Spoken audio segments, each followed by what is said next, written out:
Good morning students. आज हम विशेषण विषय पर चर्चा कर रहे हैं। इससे पहले हमने संज्ञा, सर्वनाम और क्रिया के बारे में पढ़ा। आज ये उससे अगला चैप्टर है विशेषण। विशेषण की परिभाषा है वे शब्द जो संज्ञा या सर्वनाम की विशेषता बताते हैं विशेषण कहलाते हैं। अर्थात संज्ञा या सर्वनाम की विशेषता बताने वाले शब्दों को विशेषण कहते हैं और विशेषण जिस शब्द की विशेषता बतलाता है उसे विशेष्य कहते हैं। ये दो क्वेश्चन निकल कर आ रहे हैं यहाँ से। विशेष्य किसे कहते हैं, विशेषण किसे कहते हैं। एक सरल सा उदाहरण, जैसे नीला घोड़ा।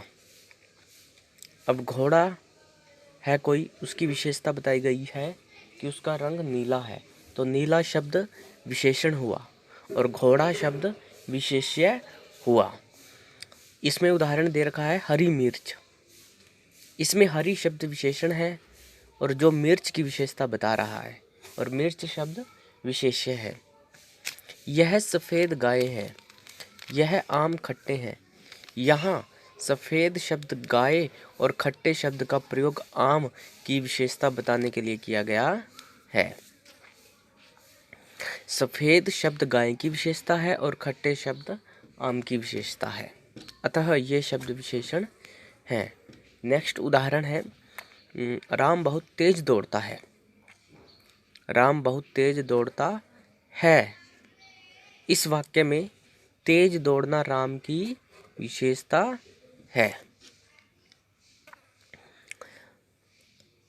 नेक्स्ट है, यहाँ से अब ब्लैक कलर में शब्द लिखे हुए हैं, यहाँ से देखिए। विशेषण लगने पर वस्तु का दायरा या उसका अर्थ सीमित हो जाता है। जैसे पुस्तक कहने से कोई भी पुस्तक और हिंदी पुस्तक कहने से सिर्फ हिंदी की पुस्तक का बोध होता है, सभी तरह की पुस्तकों का नहीं। तो वैसे दौड़ते तो सभी तेज हैं। ऊपर के वाले वाक्य में मैं दोबारा पढ़ रहा हूँ कि राम बहुत तेज दौड़ता है। तो दौड़ता तो और कोई भी होगा तेज, लेकिन यहाँ राम शब्द लगा करके बहुत तेज दौड़ना सिर्फ राम की विशेषता बताई है। तो नीचे आप जहाँ देख रहे हो कि पुस्तक और हिंदी की पुस्तक में अर्थ सीमित कैसे होगा। जैसे मैं कोई उदाहरण बोल रहा हूँ कि यह पुस्तक बहुत भारी है या मोटी है, तो पुस्तक की विशेषता हो गई कि वो मोटी है, भारी है। लेकिन वाक्य को थोड़ा और बदला गया सीमित दायरा करने के लिए कि हिंदी की पुस्तक बहुत मोटी या भारी है, तो हिंदी की पुस्तक की विशेषता बता दी गई है, अर्थ सिर्फ हिंदी तक ही है। कुछ किताबें रखी हुई हैं हिंदी की, इंग्लिश की, मैथ की आदि आदि, लेकिन सिर्फ हिंदी शब्द लगा करके अर्थ को सीमित कर दिया। विशेषण संज्ञा के आभूषण हैं। यहाँ से देखिए आप, विशेषण संज्ञा के आभूषण हैं। आभूषण होता है गहना। सटीक विशेषणों के प्रयोग से संज्ञा उसी प्रकार विभूषित होती है जिस प्रकार आभूषणों के प्रयोग से कोई स्त्री, जैसे कोई महिला आभूषण पहनकर सुंदर लगने लगती है, वैसे ही विशेषणों का प्रयोग करके संज्ञा सुंदर दिखने लगती है। विभूषित का अर्थ है सुंदर लगना या दिखना, सुसज्जित होना। यहाँ पर विशेष्य की परिभाषा एक बार फिर है कि विशेषण शब्द जिस संज्ञा या सर्वनाम की विशेषता बताते हैं वे विशेष्य कहलाते हैं। अर्थात जिन शब्दों की विशेषता बताई जाती है वो शब्द विशेष्य कहलाते हैं। विशेषण से जिस शब्द की विशेषता प्रकट की जाती है उसे विशेष्य कहते हैं। बात यहाँ पर समझने की है। पढ़ रहे हैं। अच्छा विद्यार्थी गुरु की आज्ञा मानता है में विद्यार्थी शब्द विशेष्य है, क्योंकि अच्छा विशेषण इसी की विशेषता बताता है। जो अच्छा शब्द है उस अच्छे विद्यार्थी की विशेषता प्रकट करता है। नेक्स्ट है प्रविशेषण। ये भी बिल्कुल इजी चैप्टर है, इसी का ही एक छोटा सा भाग है। प्रविशेषण किसे कहते हैं? जो शब्द विशेषण की विशेषता बताते हैं वे प्रविशेषण कहलाते हैं। तो इसमें हम क्या पढ़ रहे हैं कि पहले विशेषण पढ़ रहे हैं, फिर प्रविशेषण। विशेषण की विशेषता बताने वाले शब्दों को प्रविशेषण कहते हैं। जैसे यह लड़की बहुत अच्छी है, मैं पूर्ण स्वस्थ हूँ। तो यहाँ पर आप देख पा रहे हो कि मात्राओं की त्रुटियां हैं, टाइपिंग में संशोधन की ज़रूरत है अभी बहुत। तो इन त्रुटियों को आप अपनी कॉपी में ठीक कर लीजिएगा। इनको भी मैं ठीक करने की पूरी कोशिश करूँगा ताकि आपको अच्छा मटेरियल मिले।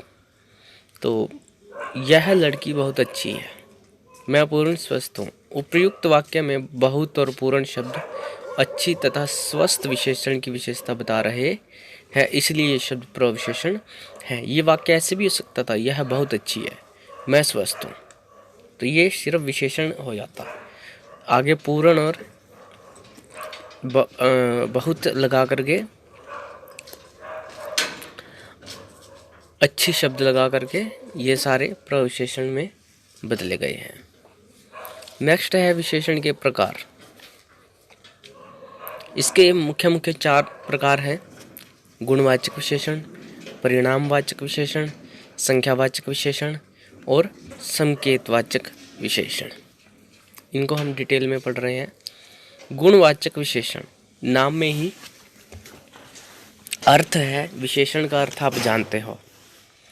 गुण समझते हैं आप, किसी की विशेषताएं प्रकट करना। गुण स्तुति, अच्छी बातें निकाल करके। वाचन होता है वाचक, बताने वाले, गुण बताने वाले विशेषण। इसको आप सरल तरीके में समझे कि अपने गुणों को उजागर करते हैं हम लोग।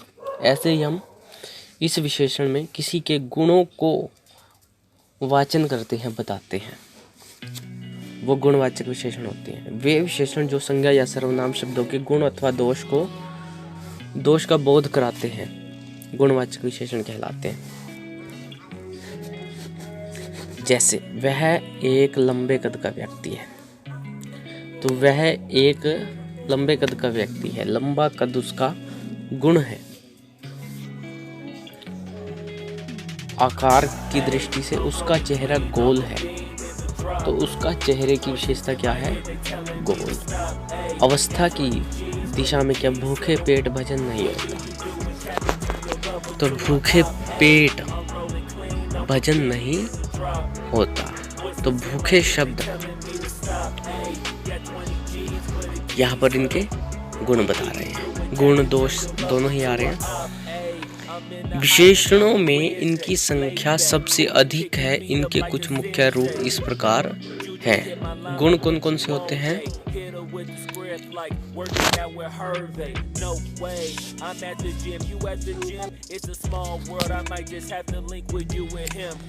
तो गुण इसमें कौन कौन से हैं? भला, उचित, अच्छा, ईमानदार, सरल, विनम्र, बुद्धिमान, सच्चा, दानी, न्यायी, सीधा, शांत आदि।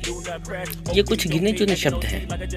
जहाँ पर लास्ट में आदि लगा हुआ है, इसका मतलब है कि इससे भी भिन्न और भी बहुत होते हैं।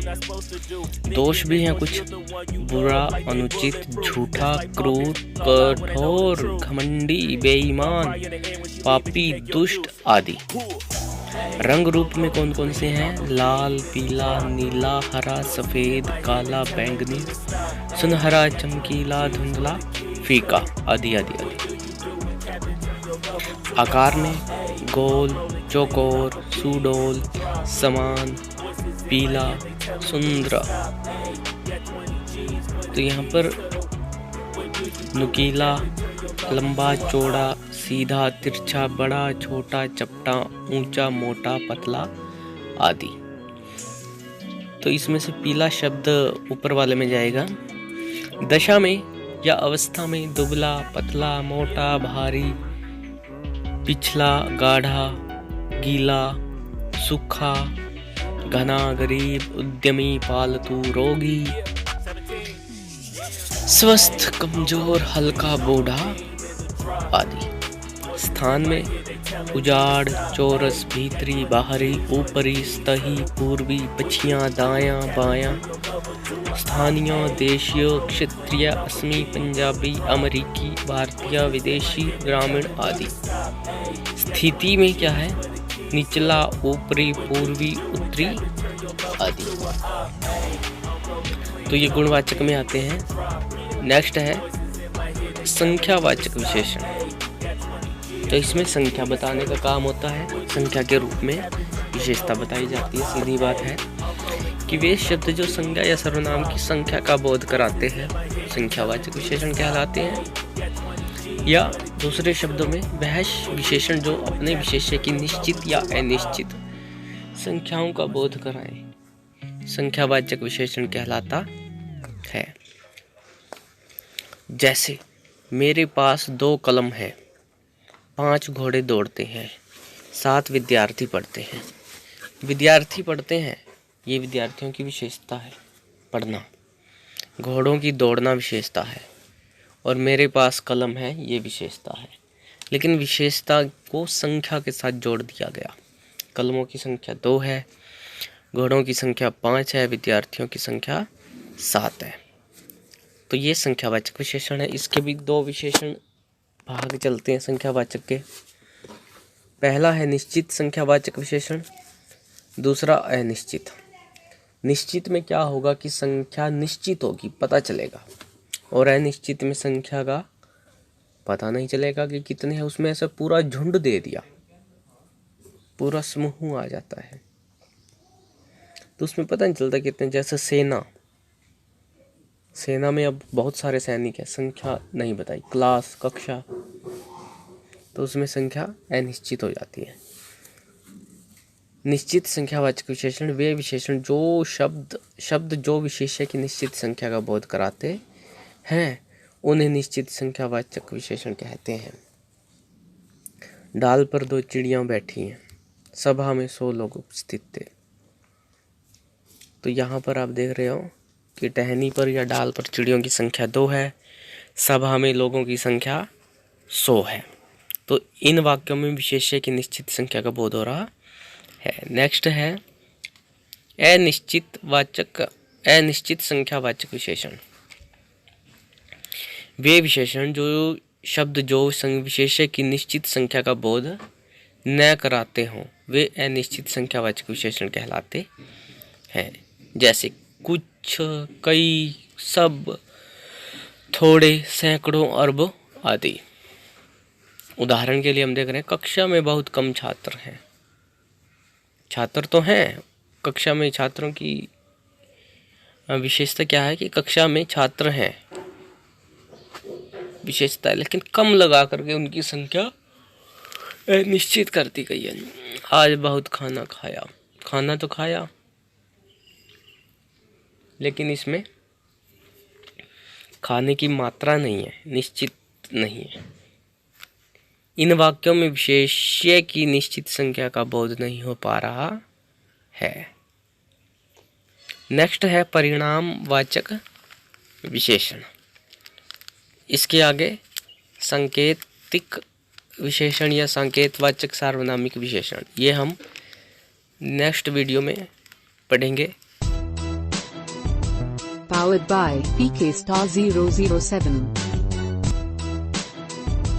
Powered by PK Star 007.